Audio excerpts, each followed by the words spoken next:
The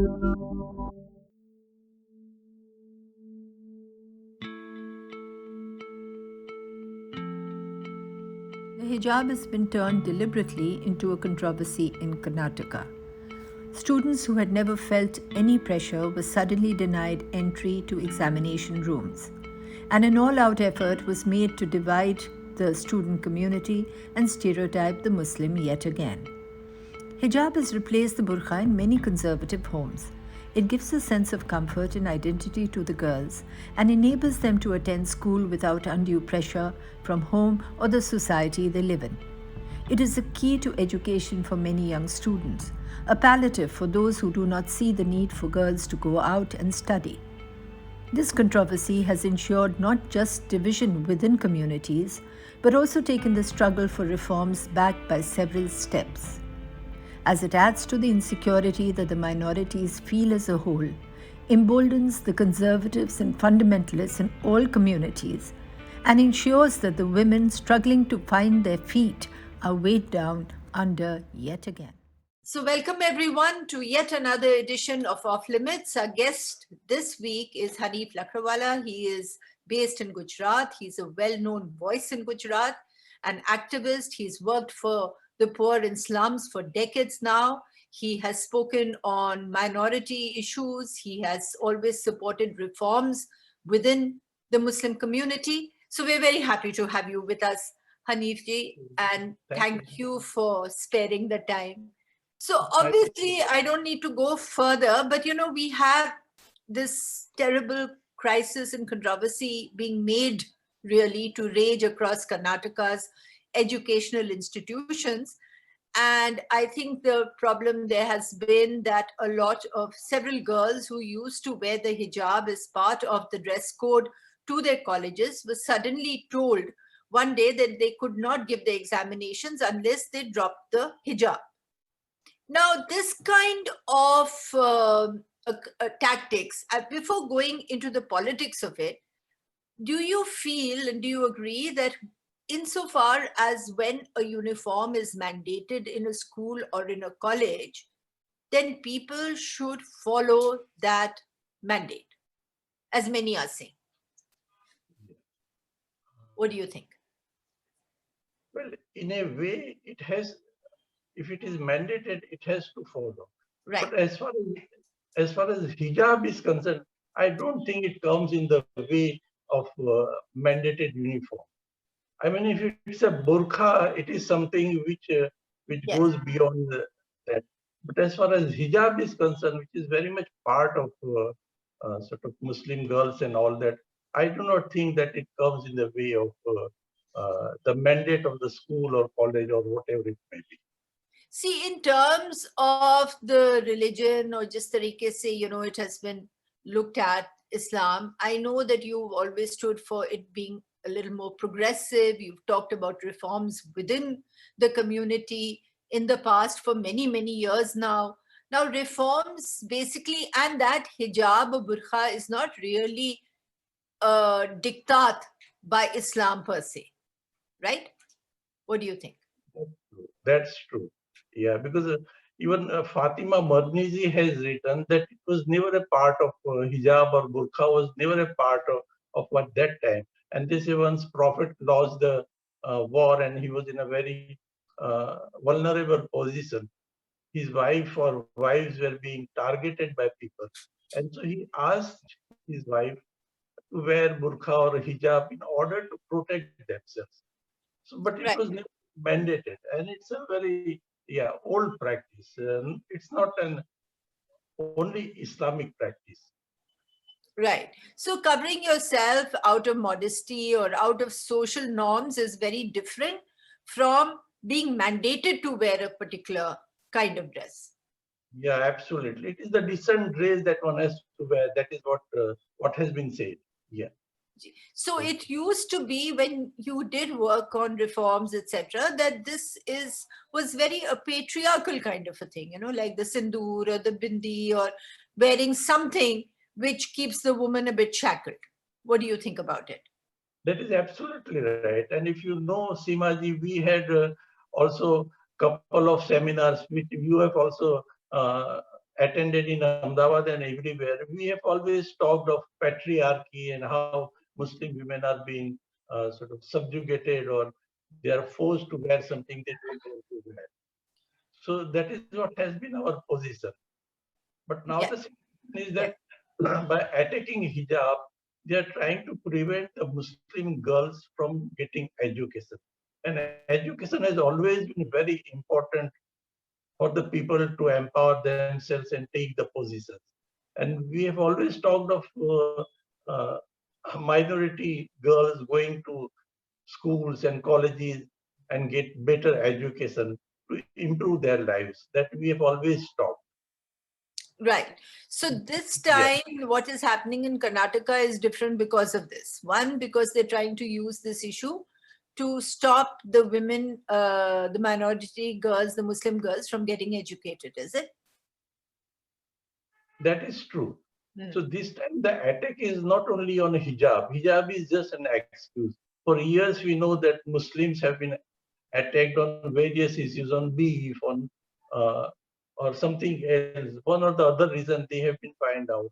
So this time they have identified hijab as an issue, which I think is an absolutely unnecessary issue which they have raised at this time. Right. But necessary for the kind of politics, if you want to do a divide and rule and you want to consolidate opinion, then that's a problem, right? Yeah, so it's more of a political tool which they are using. Just like during riots, they have used rape, which is much more serious than this. Like this, they have identified hijab of the girls as the issue and prevent girls from getting education. So it's from the skull cap to hijab and basically on clothing, right? That whether you wear this or you don't wear that. Yeah, that's true. So what they want is uniformity, and Yes. also this attack on the identity somewhere.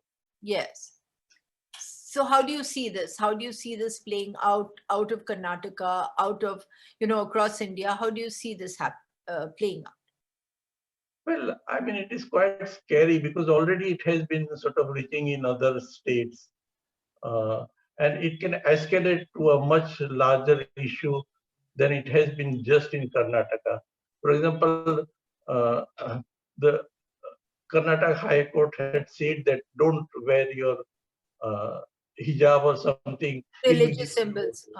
Yeah, and today I saw that in Bidar, the girls were going to uh, give examination and they were stopped outside and they said, oh, the High Court had said that don't go with hijab.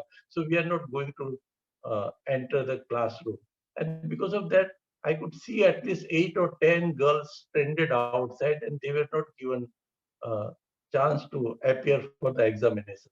So now this is making impact on their future, which is very, very serious.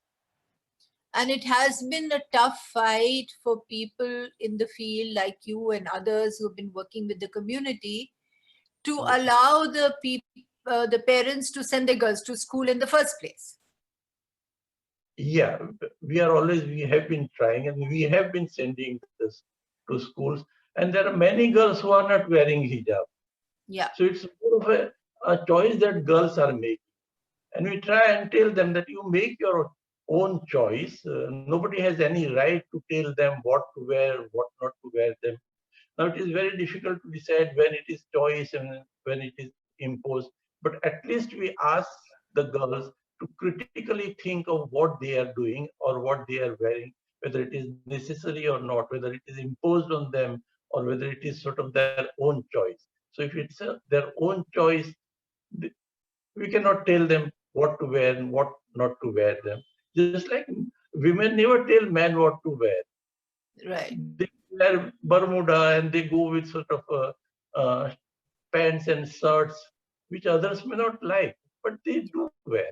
So just like that, men have no right to tell women what to wear and what not to wear. So the story really is not about the hijab, but it is yet another attack on the community, you would say. Exactly. It is attack on the community and its identity and its practices and its food pattern and everything. So they are consolidating various issues and it's a very consolidated attack on the Muslim community. So, remember earlier when you used to work in the, I mean, you didn't still work in the field, but more so, there was always this thing that hijab is something which is imposed on women, say 20, 25 years ago or 30 years ago. And it is something that they have to do. It's a patriarchal thing to keep you under wraps, as it were, hijab. Or it seems to have changed with the younger generation, because you find them now saying, we want to wear it. It's not that our parents have told us to wear it. Do you think there is any truth in that? That more and more are wearing because they want to wear it? Well, in some cases it could be, but I think what has happened that as the attack on Muslim community or minorities is increasing, attack on the minorities are increasing by the majority community under one or the other garb. Muslims are becoming more and more defensive, and they want to establish, they want to fight for their own identity. And now many Muslims are thinking that all these things are part of our identity, part of our, if not religion, part of our culture. And why should we be asked not to do it? We will do it. I have seen many men also who are not keeping beard and now keeping beard and all that. So basically, it is the attack by the so-called supremacist of India on the minority community, which is making them defensive and somewhere sort of gearing them, and they are going backwards. So identity wasn't that important before, right? Earlier it was patriarchy, and now it is identity. What do you think? Yeah, now it is the identity. Yes, now it is the identity. And how would you think, what would you say about this? The fact that the minorities, or the Muslims in this case, feel the need to exert their, or, their identity. Is that good? Is it bad? What does this mean in the larger framework? Yeah, I think it is not a good thing. It is not a good thing because it isolates and alienates them further, and uh, and it becomes very difficult for them to get into sort of areas where uh, they would very much want to go. So that uh, Muslims also basically want a very liberal, open society. But because of all these things, they're going into the liberal, open society is becoming very, very well. So it's a very unfortunate thing that's happening. I was talking to, I was talking to someone, and I was saying the same thing. We were having this discussion about identity, and why do you have to exert your identity? And exactly what you said, it becomes more and more difficult as you go. And that person said, well, if you don't exert, if the point is, I am a Muslim, and if they don't catch me for my hijab, or they don't catch me for my beard, or they don't catch me for my cap, they'll catch me on something else.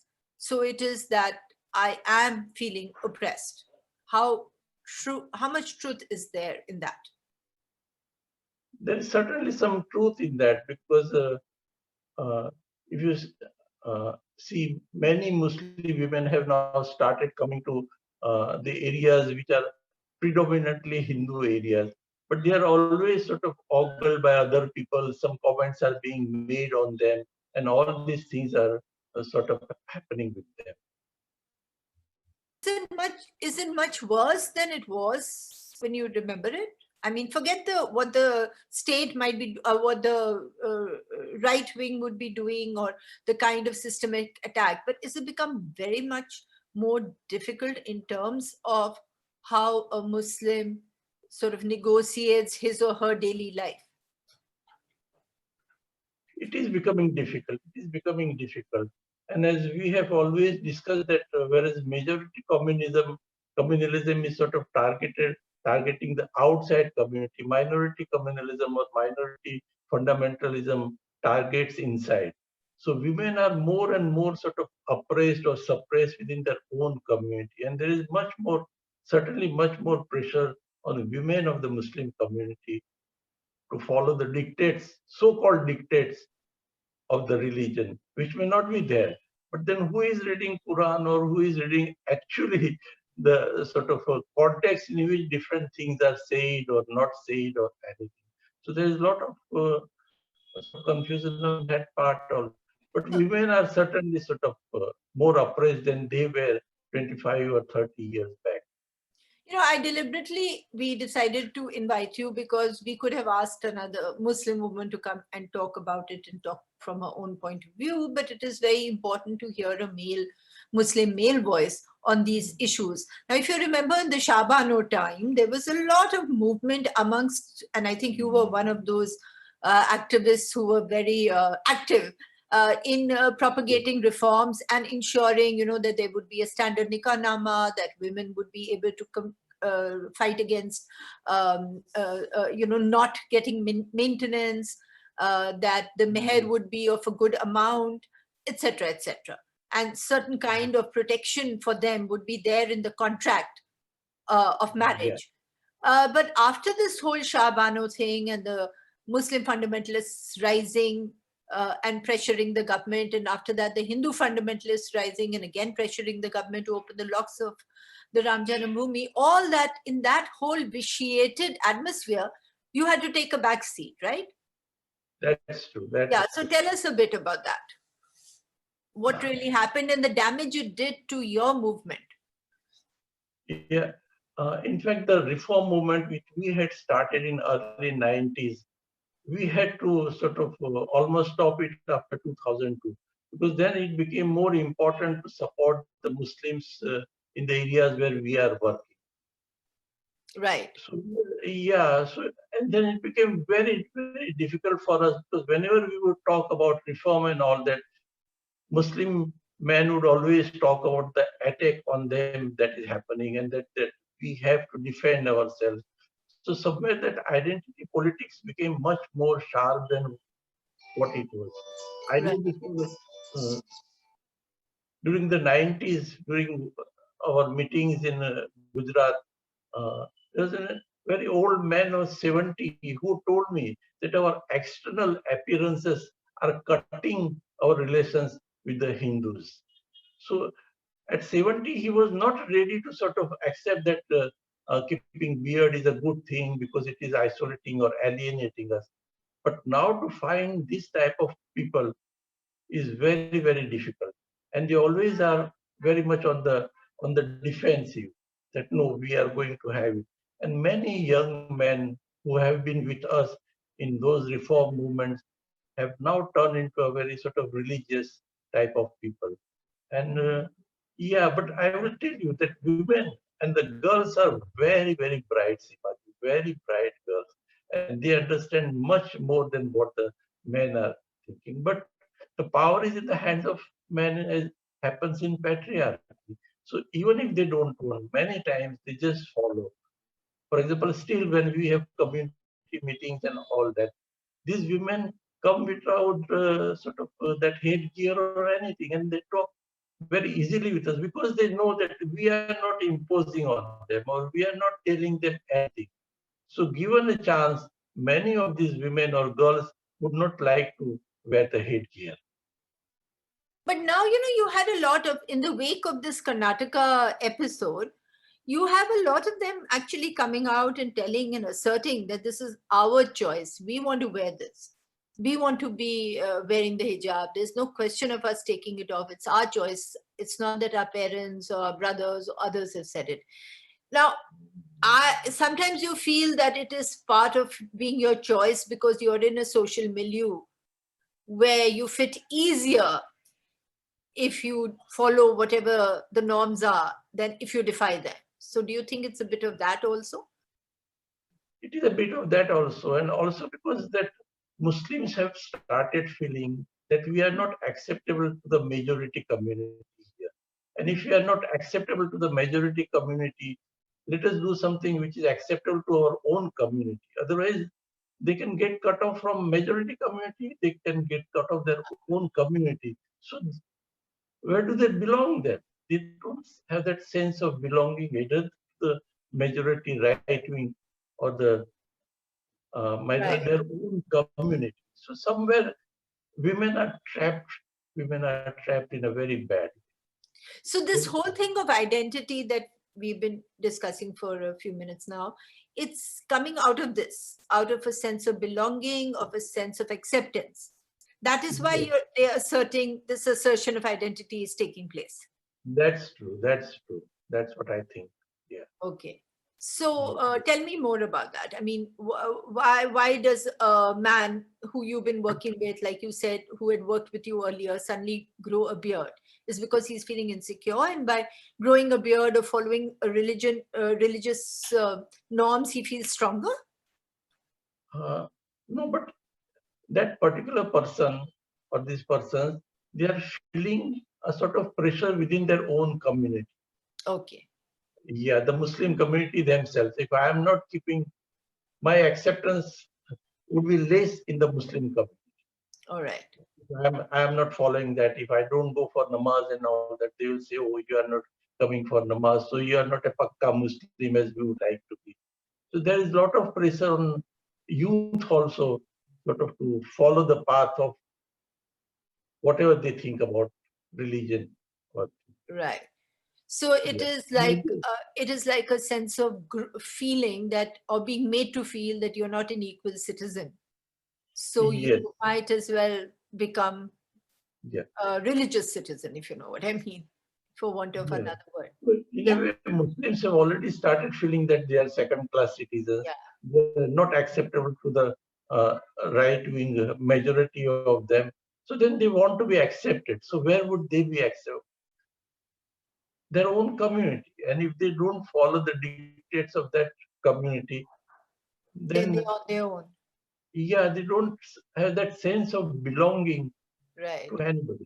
Yeah. So now in the environment today, or even the environment yesterday or tomorrow, all the work that was done by your groups like you, activists like you, in making people look ahead, in making the community realize that there is so much more that it can do and should do for equality on its own. All that is gone now, right? Or is it still continuing? It is still continuing, but it is much harder than what it was some years back. Okay. If you remember our IIM meeting and all that, we had so many Muslims, very strong Muslims, and not looking different than anybody else. Now all of them look alike. So it is a uniformity which sort of majority community right wing has tried to impose on them. Somewhere they have succeeded in that sort of imposing that sort of uniformity to have niqab and to have beard and all that. But at the same time, Simaji, very sort of surprisingly, many of the Hindus are now angry with Muslims for keeping beard or wearing hijab, saying that why do you want yourself to be separate from us? Why do you want to look separate from us? And that is the main grouse. So it's, Yes. I mean, on one side, on one side you imposed all these things, you forced them to do all these things, and now you are saying, why are you wearing that? Very close, very close friend of mine who is not communal, but his main objection is this. He says, what is this? Why are you looking different? Why do they look different? Yeah, why do they want to look different? He said, my friend who studied with me in college didn't have beard. Now he's wearing the beard and his pajama is above the ankle and all those things. Why is he doing that? So he doesn't realize that it's they who have forced these people somewhere. The environment, you mean? Creating an environment of insecurity is pushing the Muslim more towards a certain kind of ghetto, if you want to say, or a certain kind of identity. That's assertion. Right. Yeah, that's true. You want to stay in your own community. Yeah. But then you are not ready to give us houses in this community. Schools are now separate here. All the schools where Muslim children were studying, now they are not studying there. Because the moment the parent approaches the school to say that my child wants to study, the authorities will say, but there are no children of your community, the child will feel very lonely and all that. And these things they tell to many children. So they go to some other schools. We don't get houses in other communities. We can't go to sort of in the schools where others are going. So we are losing out on sort of open spaces for our children, for our people, and all that. And then they say that you don't come to our schools, you go to sort of only Muslim schools.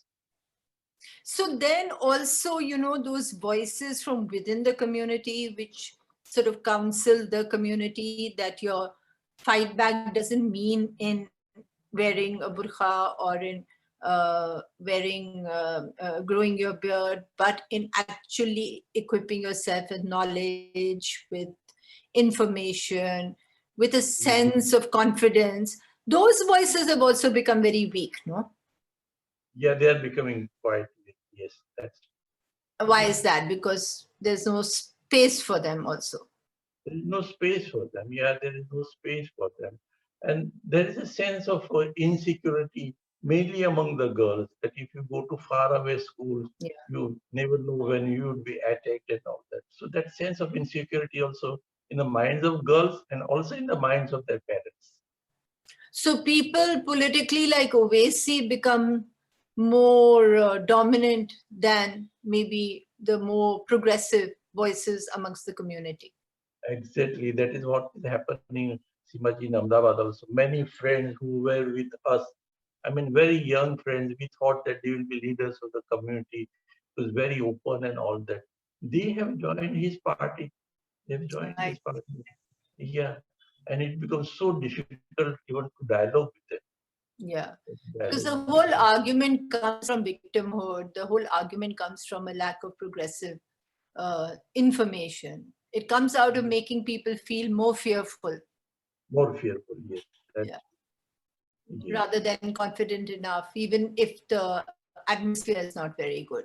But it is interesting that Muslims, I mean, even today in, say, in UP, we're having the elections there right now. But the Muslims is not looking at Owaisi or his candidates. They're looking at the secular parties. I remember who was it who said that who's a Muslim leader? And they turned around and said, well, Muslim leaders are Nehru and Gandhi and VP Singh. And, they are our leaders. We don't have to have a community leader. So, but in the exercise of the vote, again, it is not the hard Muslim or minority appeal candidates who seem to be doing well. It's against us again, a regional party. Yeah, that is also paradoxical. Yeah. In the sense that, I mean, even if BJP guys, if they go in the Muslim community and talk nicely with them and say, we will solve your problems, then people will think that whoever is going to solve our problem, let us vote for that. Obviously, is fine. What he is talking is close to our heart. But as far as future is concerned, it is the other party who is going to do more for us. I see. So they make different. So this is that sense of differentiation, that where to go with OVC and where to go with some other political party. Right. So to sort of bring it down back to the hijab and the Karnataka controversy, now how do you see it playing out in terms of, on the national scale? Do you think it'll die down? Do you think it's something that'll pay dividends? Or do you think it's actually just beating something which is not going to have much of a response across India? Right now, it seems a little scary because I have been reading, and you also must be reading, that it's happening now in Rajasthan, it's happening in Madhya Pradesh and all that. So how it is going to span out is scary. But I am hopeful that once these elections in UP and all that are over, this might die down as well. And let us hope that it dies down. But by then, it would have done the damage which it has to do. That is, what's the damage of stereotyping the Muslim? Yes, stereotyping the Muslims, creating more hatred towards it, and to convey that this is not acceptable. This is not acceptable. Hijab is not acceptable. And it has divided the students who might have been friends in the schools and colleges. Now they have come against each other. There are few colleges or schools where children, I mean, uh, Hindu boys and girls have supported, but there is more of division within them. So that division, whether it will go or not, as we say, whether this government stays or not, what damage it has done is last 10 years will take maybe 50 years to sort of come to normal. Right. So that milieu is vitiated, and that is the most dangerous. Right. Okay, so that can be the last word. Thank you so much, Hanifji. Thanks for giving us your time. Take care. Nice talking with you. Take care. Bye. So we had Hanif Lakdawala to speak to us about the hijab controversy. More so because from a male perspective, a fairly progressive perspective, he is worried. He's not really sure how this is going to play out across India. It is further stereotyping of the Muslim, in this case, the Muslim woman with the hijab and the burqa, and making it very clear that they cannot be allowed into educational institutions if they wear the clothing that they believe is part of their religion. How it's going to actually play out, say, in the elections in Uttar Pradesh, which many people have been writing that it is being directed towards, we will only know after March 10th when the results come. But until then, it is very, very unfortunate that the youth and the young students who were studying together, who were sitting for exams together, who were attending classes together, are now being divided on really what is just a piece of clothing. Thank you.